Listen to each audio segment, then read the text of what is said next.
கோபித்துக் கொண்டு புறப்பட்ட திருவள்ளூர் எம்எல்ஏ வி.ஜி. ராஜேந்திரனால் அமைச்சர் நாசர் பங்கேற்ற நிகழ்ச்சியில் சலசலப்பு ஏற்பட்டிருக்கு. காட்சிகளை முதல்ல பார்க்கலாம்.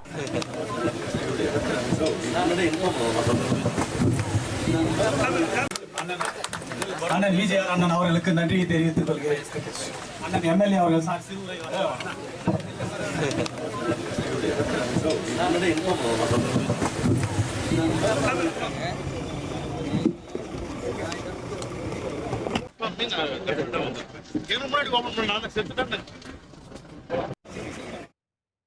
புதுமாவிலங்கை கிராமத்துல அரசினுடைய சம்பா பருவத்திற்கான நேரடி நெல் கொள்முதல் நிலையம் திறக்கும் நிகழ்ச்சி நடைபெற்றிருக்கு. அமைச்சர் நாசர் கலந்து கொண்டு கொள்முதல் நிலையத்தை திறந்து வைக்க உரையாற்றி கொண்டிருக்கும் பொழுது திருவள்ளூர் எம்எல்ஏ வி.ஜி. ராஜேந்திரன் வந்திருக்காரு. வந்த நொடி பொழுதிலிருந்து கோபமா காணப்பட்ட வி.ஜி. ராஜேந்திரன் சிறப்புரையை கூட ஆற்றாம அமர்ந்து கொண்டிருந்தார்.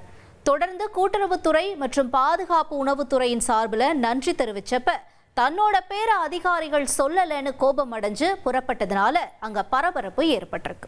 உங்கள் தந்திவன் தொலைக்காட்சியில் அரசி தினமும் பிற்பகல் 2 மணிக்கு காண தவறாதீர்கள்.